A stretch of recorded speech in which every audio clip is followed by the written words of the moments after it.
Chairman of GCEL, Mr. Mark Drivenstock, Secretary General of the Global Coalition for Efficient Logistics, GCEL.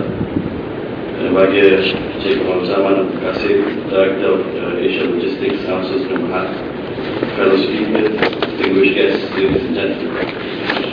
First of all, I'd like to express my deepest gratitude for being invited today to deliver this keynote address on behalf of MITI and the government of Malaysia.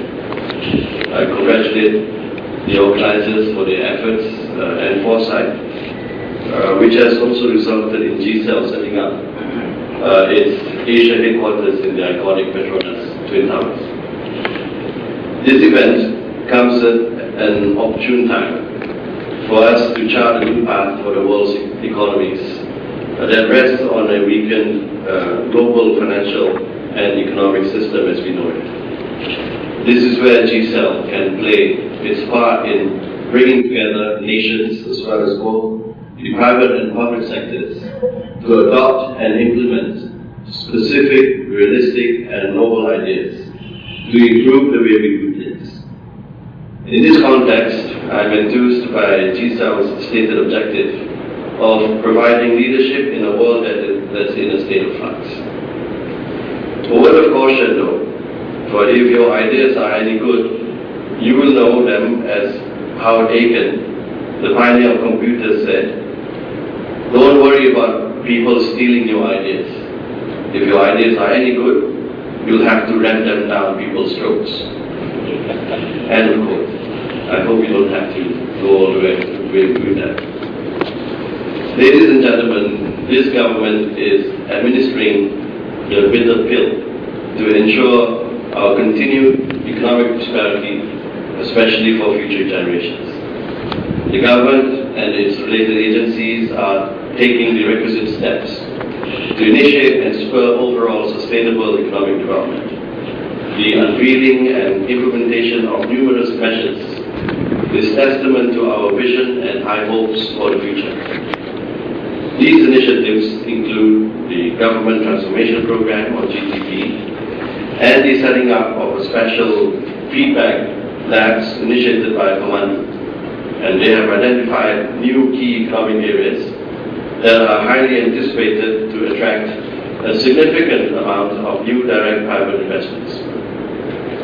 Furthermore, as you may already know, the government has put into effect certain liberalization of investment policies in the manufacturing and services sectors to draw in additional FDIs. Some of these measures include the removal of restrictions on foreign equity holding for investments in new and expensive diversification projects, the liberalization of certain requirements for expatriate personnel to promote technology transfer, as well as to encourage the inflow of foreign expertise or skills into Malaysia, the liberalization of 27 services subsectors, to permit the increase of foreign shareholding threshold from 49% to 70% for insurance companies and investment banks, permitting full foreign ownership in the wholesale segment of fund management, and the deregulation of purchase requirements for local real estate by foreigners.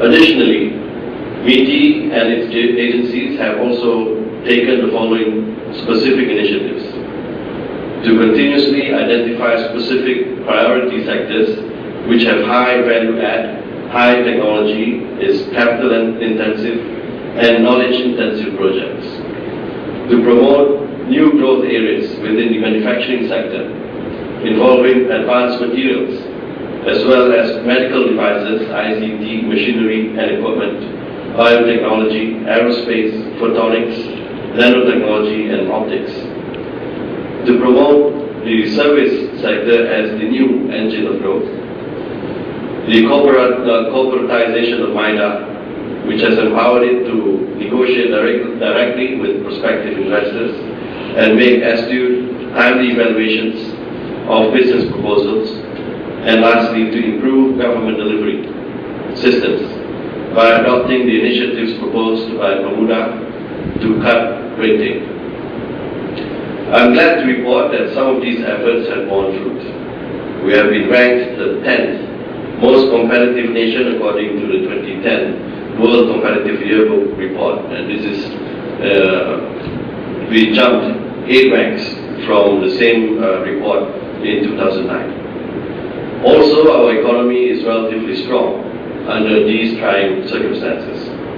The 10.1% GDP growth for Q1 of 2010 was the largest recorded in a decade, and the 8.9% for the second quarter also augurs well for Malaysia.